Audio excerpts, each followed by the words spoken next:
Hello and welcome friends, स्वागत है आपका all India TET institute YouTube channel पर। मैं पर्वत सिंह राठौर और आपको आज का पूरा ये सिनेरियो समझा देता हूँ। आज मैंने सिलेक्टेड कैंडिडेटों के ये सभी प्रकार के क्वेश्चंस लिए हैं और ये इन क्वेश्चंस पे हम बात करने वाले हैं कहाँ तक उनके जो मन में चलने वाले जो क्वेश्चंस है वो सही है क्या गलत है, और उन क्वेश्चंस का आंसर क्या हो सकता है, क्या वो चाहते हैं। तो इस तरह आज का इस पीडीएफ में हमने सब कुछ कवर किया है। साथ ही साथ ये भी कवर किया कि जो मध्य प्रदेश शिक्षक भर्ती वर्ग 3 के जो कैंडिडेट हैं उनको अब क्या करना चाहिए, 3 महीने के अंदर अंदर क्या करना चाहिए या क्या नहीं करना चाहिए, क्या डॉक्यूमेंट रेडी करना चाहिए या रेडी रखना चाहिए, सब कुछ इस वीडियो में कवर करेंगे फ्रेंड्स। उससे पहले यदि आप चैनल पर पहली बार विजिट किए तो चैनल को सब्सक्राइब कर बेल आइकन को दबाना बिल्कुल ना भूलें। और आपके मन में यदि कोई क्वेश्चंस हैं तो इस कमेंट बॉक्स में, इस वीडियो के कमेंट बॉक्स में लिखते जाइए। मैं सबको कवर करके अगले वीडियो में लेके आने वाला हूं।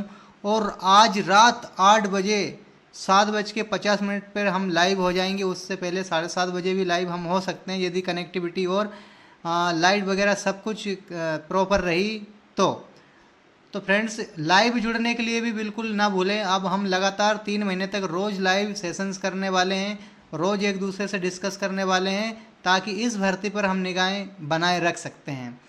सबसे पहला क्वेश्चन यदि मुझे किसी ने भेजा है तो ये क्वेश्चन भेजा है, क्या मेरा सिलेक्शन कैंसिल हो जाएगा।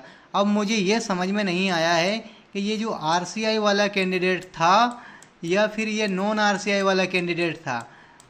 ये नॉन आरसीआई वाला कैंडिडेट था।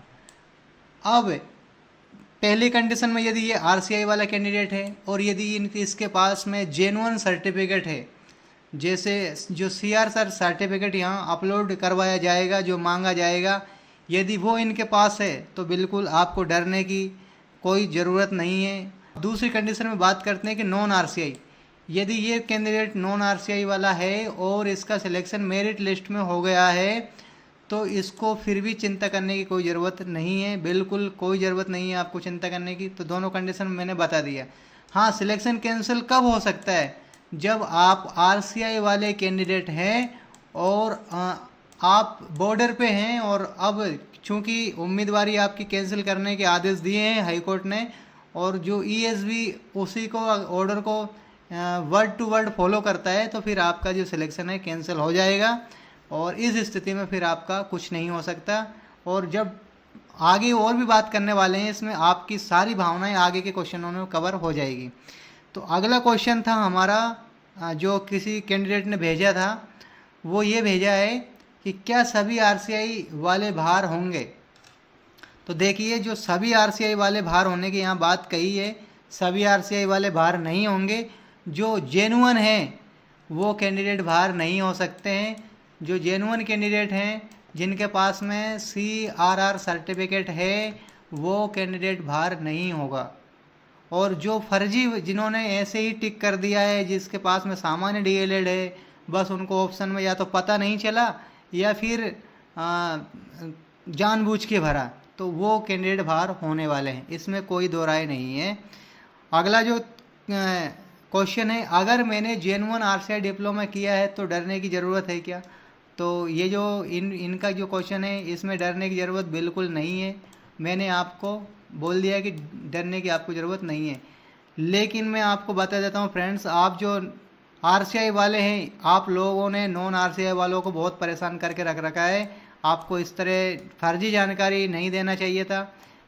आपको पता है कि मध्य प्रदेश में कई सालों में भर्तियाँ निकलती है, और जब भर्तियाँ निकलती है और उसमें इस तरह की गड़बड़ियाँ सामने आती है, और जब कई तो ओवर एज होने के कगार पर है और उनका माँ बाप का एक सपना है कि मेरा बच्चा टीचर बनेगा, उनका एक सपना है टीचर बनेगा, या फिर वो लड़का इस सपने को ढूंढते ढूंढते आज बच्चा, 2 बच्चे का पिताजी या माताजी बन चुकी है, और अगर उसके साथ में ये भर्ती जब फंस जाती है तो उसके दिमाग में क्या बीत रही होगी, उसका दुख दर्द क्या आप समझ सकते हो। बिल्कुल आपको इनका दुख दर्द समझना चाहिए। आपको जितनी जल्दी हो सके आप उन विभाग को डायरेक्ट बोल दीजिए कि हम आरसीआई वालों के अलग से काउंसलिंग करवा लीजिए, लेकिन जो नॉन आरसीआई वाले हैं उनकी अभी डीबी स्टार्ट करके और भर्ती प्रक्रिया स्टार्ट करना चाहिए। आपको इस तरह भी इनकी मदद करना चाहिए आपको, नॉन आरसीआई वालों, क्योंकि आपकी गलती की सज़ा नॉन आरसीआई वाले भुगत रहे हैं। आपने इस भर्ती में इतना कुछ बवाल कर दिया है। इसके बाद में अगला क्वेश्चन पे हम चलते हैं। अगर गलती से ऑप्शन यस रह गया, अब ये किसी कैंडिडेट का है कि गलती से यस रह गया तो क्या होगा? तो देखिए आपकी जो उम्मीदवारी है वो कैंसिल होगी। आपकी जो उम्मीदवारी है वो कैंसिल होगी। क्यों होगी कैंसिल? क्योंकि एक नीचे एक क्लोज था जब फॉर्म सबमिट करते हैं, जब फॉर्म सबमिट करते हैं उस समय एक क्लोज था कि यदि इस फॉर्म में मैंने कोई भी गलत जानकारी दी है तो मेरी उम्मीदवारी निरस्त की जा सकती है। ये क्लोज भी है, साथ ही साथ हाई कोर्ट के निर्देश भी हैं कि अब गलती नहीं बची है। ये गलती जब तक थी जब तक आपसे गलती हुई और जब तक विंडो ओपन हुई कि आप इसको करेक्ट कर लीजिए इस गलती को, फिर आपने फर्स्ट विंडो ओपन हुई तब इस गलती को नहीं सुधारा। दूसरा सेकंड चांस भी आपको दिया गया। सेकंड चांस में फिर से आपसे बोला गया है कि जिस लोगों ने अभी तक जो करेक्ट जानकारी नहीं की है वो अपनी जानकारी करेक्ट कर लीजिए। तो क्या उस समय आपने करेक्ट किया? नहीं किया। तो अब ये गलती नहीं है, अब ये आपका जानबूझकर आपने फर्जीवाड़ा करके अंक लेने की कोशिश की, इस नज़र से इसको देखा जा रहा है। आई होप आपको समझ में आ रहा है। तो क्वेश्चन नंबर 5 पे चलते हैं। ये किसी ने भेजा है कि क्या सिर्फ बोनस हटेगा या कैंडिडेटर्स भी कैंसिल हो सकते हैं? तो यहाँ बोनस हटाने का बोनस हटाने का आर्ग्यूमेंट एडवोकेट साहब ने किया था, और जो सिंगल बेंच का जो ऑर्डर आया है उस ऑर्डर के तहत आपको ये नहीं राहत दी गई कि बोनस हटेगा, और उसमें ये डायरेक्ट ऑर्डर दिया गया है कि कैंडिडेट ही हटा दिया जाए, उस कैंडिडेट की भर्ती उम्मीदवारी निरस्त कर दी जाना चाहिए। क्यों कर दिया जाना चाहिए? क्योंकि आपने जब यस भर दिया वो आरसीआई और आपके पास सामान्य डीएलएड है, आप बात को समझना, साइकोलॉजिकल है बात है, ये बहुत गंभीर बात है। तो आपके जो सबकॉन्शियस माइंड है उसने एक बात को एक्सेप्ट कर लिया था, मुझे 4-5 नंबर बोनस के मिलेंगे और मुझे इतना जो काम करना है कि मेरा जो सिलेक्शन लिस्ट में नाम आ जाएगा। अब जब इतना करने के बाद में जब आप बेफिक्र हो जाते हैं तो आपका जो दिमाग है अच्छा परफॉर्मेंस किया एग्ज़ाम के अंदर, जब अच्छा परफॉर्मेंस आपने क्या किया तो अच्छा रिजल्ट आया आपका। यदि आप पहले से आप बोनस पर टिक नहीं रहता, आपका आरसीआई पर टिक नहीं रहता, तो आप घबराहट में रहते और आप अच्छा परफॉर्मेंस नहीं कर पाते। ये किसी कैंडिडेट का क्वेश्चन है कि क्या डबल बेंच जो है कोर्ट की, जिसमें सिंगल बेंच का जो ऑर्डर आया वो डबल बेंच में चुनौती दी गई उसको, तो बदल सकती है? यदि उस फैसले में कमी होगी तो ये ज़रूर बदल सकती है, इसलिए। और दूसरी बात यह है कि इसमें जो नॉन आरसीआई वाले हैं उनको पैरवी करना चाहिए, उसमें अपने वकीलों को उतारना चाहिए नॉन आरसीआई वालों को, और उनसे मांग करना चाहिए कि अगर फैसला एज इट इज रहता है, जैसा है वैसा ही रहता है, तो समय इसका कम कर दीजिए, समय इसका 1 माह कर दीजिए, क्योंकि 1 माह सफिशिएंट समय है। और 15 दिन के अंदर रिजल्ट रिवाइज हो जाएगा और 15 दिन के अंदर सरकार डीवी तैयार कराने के लिए तैयार हो जाए, इस तरह इनको मांग रखना चाहिए। तो आई होप आप ये भी समझ गए हैं। तो अगला क्वेश्चन देखते हैं, क्या ज्वाइनिंग रुक सकती है? तो अभी देखो डीवी तो अभी स्टार्ट ही नहीं हुआ है, तो अभी ज्वाइनिंग की बात ही नहीं कर सकते हम, है ना। अभी तो डीवी स्टार्ट होगा, अभी हमें कोर्ट तरफ से 3 माह मिला है, और अभी तक ये 3 माह वाला फैसला ही लागू है जब तक डबल बेंच का फैसला नहीं आ जाता है। अगर डबल बेंच उस फैसले को अप होल्ड कर देती है, मतलब में उसी फैसले को आगे बढ़ा देती है, तो फिर समझ लीजिए कि वही टाइम रहने वाला है। लेकिन टाइम अगर फैसला एज इट इज रह सकता है कोई दिक्कत नहीं, लेकिन टाइम घटा देना चाहिए इनको, क्योंकि 3 महीना बहुत होता है। अगला क्वेश्चन है, क्या वेटिंग वालों की ज्वाइनिंग की उम्मीद बढ़ गई है? तो बिल्कुल हाँ, ये कह सकते हैं कि जो वेटिंग में है अब उनका ज्वाइनिंग का चांसेस बहुत ज़्यादा बढ़ गया है। और साथ ही साथ यदि और भी सीटें खाली रहती है तो जो इसके अंदर जो नहीं है कैंडिडेट, उनका भी जो इसमें मेरिट वेटिंग में नाम आ सकता है। तो इस तरह ये दोनों काम हो सकते हैं, और क्योंकि लगभग 2400 कैंडिडेट ऐसे हैं जो इस लिस्ट में शामिल हैं। अब 2400 में कितने लोग ओरिजिनल है और कितने लोग फर्जी हैं, ये सब सीआरआर सर्टिफिकेट अपलोड होने के बाद में ही पता चलेगा। यदि इसमें से अगर 2400 में से अगर 1000 लोग असली निकलते हैं तो 1400 लोग बाहर होंगे और उनकी जगह नॉन आरसीआई वाले पद भरे जाएंगे। ठीक है, तो आई होप आपको इस क्वेश्चन का भी विस्तृत आपका आंसर मिल गया होगा। और आपके क्या क्या और आंसर है, वो मतलब क्वेश्चन है, वो मुझे भेजते रहिए। मैं उनका कलेक्शन करके और फिर अगले वीडियो में लाऊंगा। और मैं आपको याद दिला देता हूँ कि आज रात 7:30 बजे से हम लाइव होने वाले हैं, तो आप लाइव क्लासेस में जुड़ना बिल्कुल मत भूलिए। इसके बारे में ही डिस्कस करेंगे लाइव में। अगला जो क्वेश्चन है कि रिवाइज मेरिट से वेटिंग मूवमेंट होगी क्या? तो बिल्कुल जो रिवाइज मेरिट लिस्ट है उससे वेटिंग मूवमेंट होगी, है ना। हल हो सकता है सारे वेटिंग वाले मेरिट में आ जाए, है ना। अभी तो कुछ कह नहीं सकते हैं क्योंकि कितने लोग बाहर होंगे। अभी सिलेक्टेड जो मेरिट लिस्ट है उसमें कितने आरसीआई वाले हैं। ये एक काम जब हो सकता है जब जो मार्क डिटेल वाला जो पीडीएफ मिला है और 1853 पेज का है वो पीडीएफ, और उस हर पेज में लगभग 8 से 9 कैंडिडेट हैं। हमने जब रिसर्च किया तो उसमें हमने पता किया कि हर पेज में 8 से 9 कैंडिडेट हैं। तो 8 से अगर 8 का गुणा करेंगे 853 में तो 14,500 कैंडिडेट ये होते हैं, और इससे भी ज़्यादा ही बैठता है।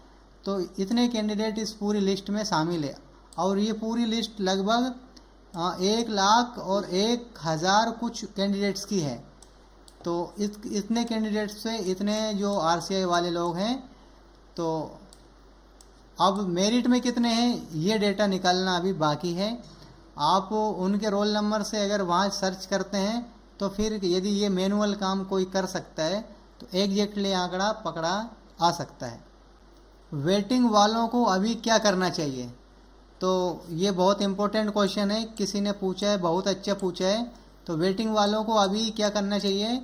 और मेरे हिसाब से हमारा जो व्हाट्सएप का एक ग्रुप है, व्हाट्सएप जो कम्युनिटी है, आप उसको ज्वाइन कर लीजिए। ठीक है, ताकि इस भर्ती पे आपको अपडेट मिल सके। तो एक तो हमारी व्हाट्सएप कम्युनिटी ज्वाइन कर लीजिए, दूसरा जो टेलीग्राम कम्युनिटी है, आप उसको ज्वाइन कर लीजिए। और रोज़ हम लाइव इस पर डिस्कस करने वाले हैं, और इस भर्ती पर हम निगाहें बनाए रखना चाहते हैं। क्या कोर्ट केस होता है, कौन सा वकील क्या तर्क प्रस्तुत करता है, और इसमें हमें ये भी देखने को मिलेगा क्या हमें पैरवी इसमें करना चाहिए या नहीं करना चाहिए। ठीक है, तो आपको ये 2 काम जरूर कर लेना है। डिस्क्रिप्शन में लिंक है। क्या डॉक्यूमेंट्स रेडी रखना है? तो बिल्कुल जो डॉक्यूमेंट्स रेडी रखना चाहें वो डॉक्यूमेंट्स रेडी रख लीजिए, कोई दिक्कत नहीं है। डॉक्यूमेंट्स में आपका वही है, 10th है, 12th है, और आपका जो डिप्लोमा है ना, जो भी नॉर्मल डिप्लोमा है आपका या सामान्य डिप्लोमा है जो भी है। इसके बाद में आप फ़ोटो तो आप तुरंत भी खिंचवा सकते हैं उस समय, और इसमें किसी प्रकार के अगर नाम में त्रुटियां हैं तो वो सुधरवा लीजिए।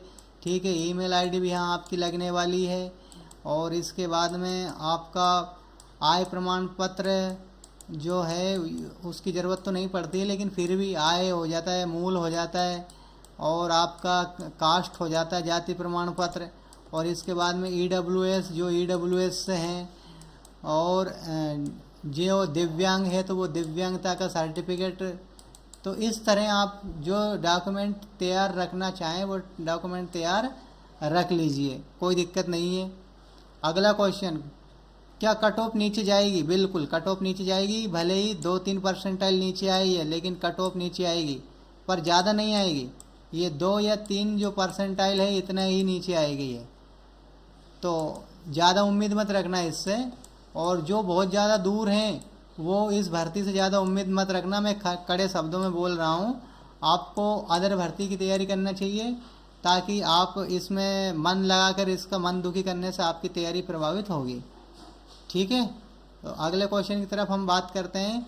नॉन आरसीआई वाले कैंडिडेट का कोर्ट जाना चाहिए या नहीं? तो बिल्कुल नॉन आरसीआई कैंडिडेट अपने इस जो आरसीआई वाले क्या तर्क प्रस्तुत करते हैं, यदि उनके तर्क गलत होते हैं और आपको लगता है कि इस जगह ये बात कहना चाहिए ये हमारा वकील वहाँ नहीं है, तो आप कोर्ट में पैरवी कीजिए।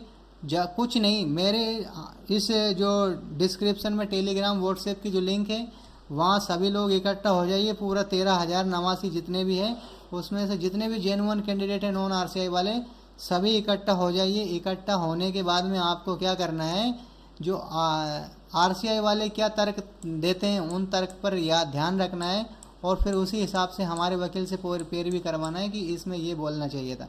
इससे क्या है कि जो नॉन आरसीआई वालों पे इफेक्ट कम पड़ेगा, उनका कोई बचाव पक्ष वहाँ जब पहुँच जाएगा तो उतना कुछ इसमें फिर इनके साथ में गलत नहीं हो सकता है। हाँ, गलत डिक्लेरेशन का मतलब क्या है, किसी ने पूछा कि गलत डिक्लेरेशन का मतलब क्या है। तो जब हमने फॉर्म भरा था उसमें एक क्लोज रहता है, एक ऐसा एक चौकोर डिब्बा था, और उसमें आपने इस तरह टिक करके आगे बढ़े थे, और उसमें बोला था आपने कि यदि मेरी इस फॉर्म में किसी भी प्रकार की कोई त्रुटि पाई जाती है या कोई गलत जानकारी मैं देता हूँ तो मेरी उम्मीदवारी निरस्त की जा सकती है। तो ये मतलब होता है उसका डिक्लेरेशन का। तो अगर आपने गलत जानकारी दी है और तो आपकी उम्मीदवारी निरस्त हो सकती है। ठीक है, तो ये है आपका डिक्लेरेशन का मतलब। अगला क्वेश्चन 15वां है, किसी ने भेजा है कि दो करेक्शन विंडो के बाद भी करेक्शन क्यों नहीं हुआ। वेरी गुड, बहुत अच्छा क्वेश्चन है इनका, कि जब विभाग ने जो ESB है इसने लगातार 2 बार विंडो ओपन किया कि जिन्होंने आरसीआई वालों ने गलती से येस टिक कर रखा है वो नो कर लीजिए, लेकिन किसी ने नो नहीं किया। क्यों नहीं किया इन्होंने नो? क्योंकि इनको फर्जी तरीके से अंक लेना था। इस तरह इन लोगों ने वो जो है अपना करेक्शन नहीं किया, और आखिर ये अंक लेकर और मेरिट में घुसकर इनने मेरिट को प्रभावित की है, और अब उसका खामियाजा सभी को भुगतना पड़ रहा है। क्या मेरिट फिर से पूरी बनेगी? तो जी हाँ, मेरिट फिर से पूरी बनेगी। और अभी कैंडिडेट्स को क्या करना चाहिए? तो अभी कैंडिडेट्स को बिल्कुल पैनिक नहीं होना चाहिए। जो भी कोई पैनिक है उसको इस समय बिल्कुल थोड़ा सा भी पैनिक नहीं होना है, और ऐसा थोड़ा भी इमोशनल नहीं होना है। जो अभी कर रहे थे वैसा करते रहे, जो कुछ भी आप कर रहे थे। और डॉक्यूमेंट रेडी यदि रखना चाहें तो डॉक्यूमेंट रेडी आप करके फाइल बना के 3 फाइल बना के रख सकते हैं। और फेक न्यूज़ से आपको घबराना नहीं है। आरसीआई वाले फेक न्यूज़ फैलाने की कोशिश करेंगे, लेकिन आपको घबराना बिल्कुल नहीं है। दूसरा, ऑफिशियल अपडेट फॉलो करें। तो अगर आपको ऑफिशियल अपडेट को फॉलो करना है तो आप हमारे साथ जुड़ जाइए। हम इस भर्ती की तह तक जाएंगे और आप शिक्षक बन जाएंगे। जब ये इस टेलीग्राम और व्हाट्सएप का जो नाम अभी हमने शिक्षक कम्युनिटी रख रखा है उसका नाम आपके अकॉर्डिंग फिर जब ज्वाइन हो जाएंगे आप, क्योंकि आपसे हमें पूरी लाइफ टाइम बात करना है। जितने भी शिक्षक हैं सभी से हमें बात करना है। सभी के लिए ये जो हमारा इंस्टीट्यूट है टेट इंस्टीट्यूट, ये शिक्षकों के लिए ही बनाया गया है। हमारे टेलीग्राम ग्रुप व्हाट्सएप ग्रुप को फॉलो करके कम्युनिटी में ज्वाइन हो जाइए। ठीक है, टेलीग्राम और व्हाट्सएप कम्युनिटी ज्वाइन ज़रूर कीजिए, और इसका जो डिस्क्रिप्शन में लिंक दी गई है तो उस जगह से लिंक पर क्लिक करके आप डायरेक्ट हमारे साथ ज्वाइन हो सकते हो। चैनल को सब्सक्राइब जरूर कीजिए दोस्तों। यदि अभी तक आपने सब्सक्राइब नहीं किया है तो सब्सक्राइब करके बेल आइकन को ज़रूर दबा लीजिए, ताकि हम आपके लिए ही ये मेहनत करते हैं, ताकि आप पैनिक ना हो। और आपके जैसे जितने भी भाई हैं वो क्या क्या सोचते हैं, सबका जो दिमाग का थॉट्स है वहाँ इस वीडियो में हमने उतारने की कोशिश की है। इन क्वेश्चनों के माध्यम से आपके दिमाग में क्या चल रहा है वो हम तक भेजिए। हम कोशिश करेंगे आपके उन सवालों के जवाब देने का प्रयास करेंगे, बिल्कुल ऑथेंटिकेट तरीके से। तो मिलते हैं अगले वीडियो में अगले अपडेट के साथ। और हाँ, रात 8 बजे लाइव जुड़ना बिल्कुल ना भूलें। जय हिंद, वंदे मातरम।